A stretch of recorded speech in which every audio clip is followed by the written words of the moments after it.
नमस्कार भैया बहन। आज हम बात करते हैं क्लास 12 की फिजिकल एजुकेशन। जो दूसरा लेसन है बैलेंस डाइट, सेकेंड लेसन।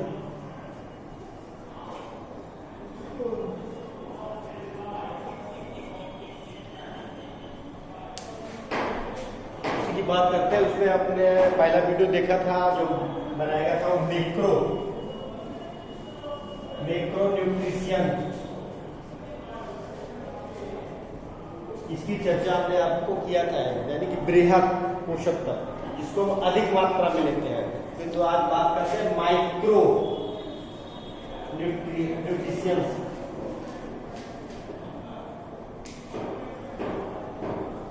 यानी सूक्ष्म पोषक तत्व, जिसको हम कम मात्रा में लेते हैं। अब ये बहुत कम मात्रा की हमारे शरीर को सुचारू रूप से चलाने के लिए, सामान्य रूप से चलाने के लिए इन पोषक तत्वों का होना बहुत जरूरी है। अब इन पोषक तत्वों में मिनरल्स आते हैं और विटामिन्स आते हैं। उसी की हम लोग चर्चा करेंगे। उस खनिज में जो हमारी बॉडी है, उस बॉडी का 4% भाग जो है इन्हीं खनिजों के द्वारा बना हुआ। हमारी बॉडी यानी हमारे शरीर का 4% भाग इन खनिजों के द्वारा ही बना हुआ है। अब हम उसमें सबसे पहली बात करते हैं। अब इन जो मैक्रोन्यूट्रिशंस है, इनको भी दो भागों में बांट दिया गया, मैक्रो और माइक्रो। मैक्रो का मतलब जो हम थोड़ा सा ज्यादा लेते हैं उनकी अपेक्षा में, जैसे सोडियम, कैल्शियम, पोटेशियम, मैग्नीशियम और फास्फोरस, यानी इनको हम थोड़ा सा ज्यादा मात्रा में ले रहे हैं। उनकी अपेक्षा जिनको हम कम मात्रा में लेते हैं, जिनको वो माइक्रो बोलते हैं, मिनरल्स, वो है iodine, iron, chromium, copper, cobalt, यानी जिनको हम बहुत थोड़ी मात्रा में लेते हैं। तो हम पहला बात करते हैं इस माइक्रो न्यूट्रिशंस में मैक्रो मिनरल्स के अंतर्गत।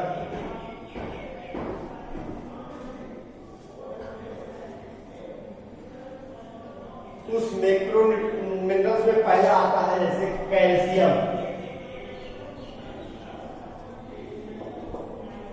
अब इसका काम क्या है आपको बताया भी गया होगा, जानते भी होंगे, क्योंकि कैल्शियम हमारे दांतों, विशेष करके हड्डियों के निर्माण में इसकी विशेष आवश्यकता होती है। हड्डियों को मजबूत रखने में इसका विशेष योगदान होता है। और इसकी कमी से रिकेट्स नामक रोग हो जाता है, जिससे हड्डियां कमजोर हो जाती हैं। आपने छोटे बच्चों को अक्सर देखा होगा, रिकेट्स नामक रोग हो जाता है। अब इसके स्रोत कैसे इसको दूर किया जाए?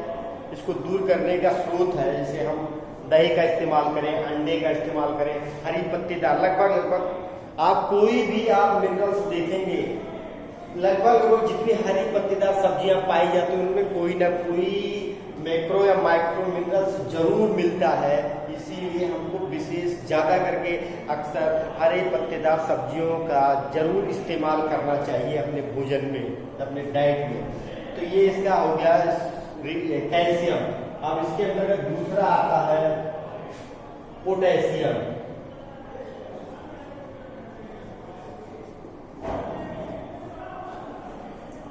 पोटेशियम का क्या काम है? पोटेशियम जो है रक्त तथा ऊतकों में जो है पानी के संतुलन को बनाए रखता है। ये जो है ब्लड और टिश्यू में उसको क्या करता है, लेवल को उसको बनाए रखता है, और स्नायु संस्थान को सक्रिय करने में भी इसके योगदान होता है। अब इसके स्रोत क्या है? केला, और मैंने बताया इससे पहले जितनी भी हरी पत्तेदार सब्जियां, उनमें मूंगफली, टमाटर आदि में पोटेशियम पाया जाता है। अब तीसरा सोडियम।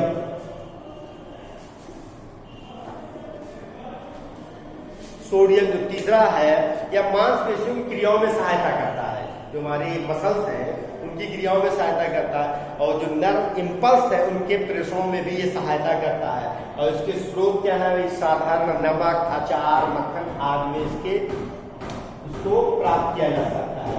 चौथा जो है मैग्नीशियम।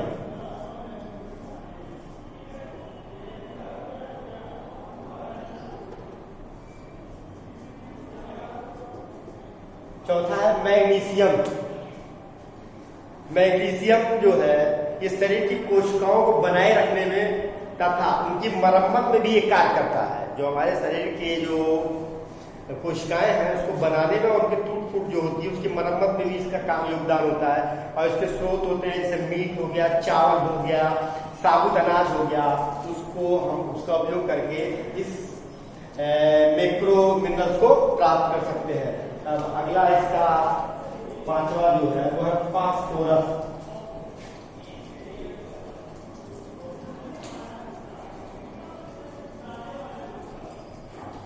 फास्फोरस तो आखिरी इसका यानी कि मैक्रो मिनरल्स में जो पांचवा है वो फास्फोरस है।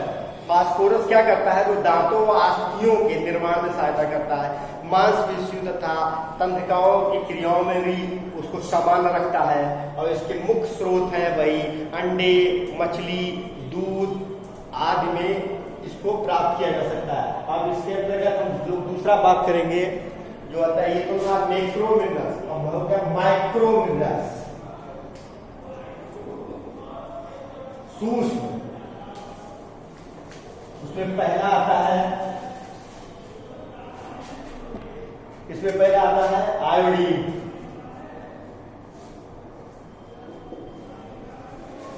नमक।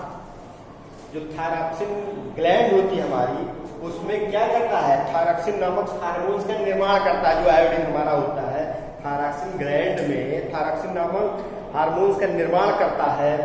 और क्या नाम से इसकी कमी से ग्वाइटर यानी जिसको बोलते हैं ना घेघा, घेघा नामक इसकी कमी से रोग हो जाता है। ग्वाइटर घेघा नामक रोग हो जाता है। इसकी अगर इसकी कमी हो जाती है नमक की तो हमारे शरीर में गर्दन में घेघा नामक रोग हो जाता है। इसको ग्वाइटर बोलते हैं। तो इसको साधारण नमक या समुद्री जो भी भोजन होता है उसके द्वारा हम इसको प्राप्त करते हैं। और दूसरा है आयरन, लोहा। इसका काम क्या है? ये जो है हमारे हीमोग्लोबिन को बनाए रखता है। अगर हमारे शरीर में हीमोग्लोबिन की कमी हो जाती है तो आपने देखा भी होगा, सुना होगा, रक्तहीनता जिसको बोलते हैं एनीमिया नामक रोग हो जाता है। यानी कि उसके शरीर में हीमोग्लोबिन अगर किसी व्यक्ति के शरीर में कमी हो गई है तो उसको एनीमिया नामक यानी कि रक्तहीनता यानी उसके शरीर में ब्लड की मात्रा कम हो गई है। यानी हीमोग्लोबिन क्या करता है? ब्लड का निर्माण करने में योगदान करता है, जिसके द्वारा हमको हमारे शरीर में ब्लड ठीक ठाक रहता है। तो अगर इसकी कमी हो जाती है तो हमको ये एनीमिया नामक रोग हो जाता है। और इसके स्रोत क्या है? जिसमें हमको लगभग मैंने बताया जितनी भी हरी पत्तेदार सब्जियां हैं उनमें आयरन जो भी मैक्रो माइक्रो मिनरल्स होंगे वो जरूर पाए जाएंगे।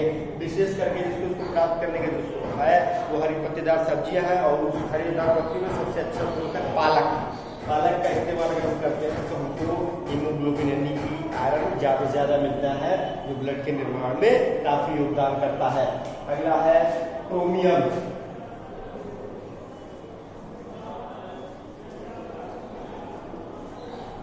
क्रोमियम का काम क्या है? क्रोमियम जो है ये इंसुलिन, जो हमारे शरीर में इंसुलिन होता है उसके स्रावण में योगदान करता है। यानी उसको बनाए रखने में उसका योगदान होता है, जो हमारे शरीर में क्रोमियम होता है। और अगर इसकी कमी हो जाती है क्रोमियम की तो हमारे शरीर में जो इंसुलिन का स्राव होता है वो डिसबैलेंस हो जाता है, जिसके कारण हमको एक आजकल बहुत चर्चित रोग फैला हुआ है जिसको हम लोग बोलते हैं डायबिटीज नामक रोग हो जाता है। अगर हमको हमारे शरीर में क्रोमियम की कमी हो जाती है तो इसको प्राप्त करने का भी वही मूंगफली, टमाटर, हरी पत्तेदार सब्जियां, सोयाबीन आदि है जिसके द्वारा हम इसको प्राप्त करते हैं, जिससे हमारे शरीर में इंसुलिन का स्रावण सही से होता रहे। अब अगला है कॉपर यानी कि तांबा। तांबा भी ये आयरन जैसे आयरन होता है वैसे तांबा भी क्या करता है? हीमोग्लोबिन के निर्माण में सहायता करता है। और ये दांतों और क्या करते हैं क्या नाम से दांतों को भी मजबूत करने का काम करता है। प्लस अब इसका स्रोत क्या है? इसके स्रोत है जैसे अंडा हुआ, दालें हुई, पत्तेदार सब्जियां हुई, उसके द्वारा हम इसको प्राप्त करते हैं। और जो आखिरी है इसका है कोबाल्ट।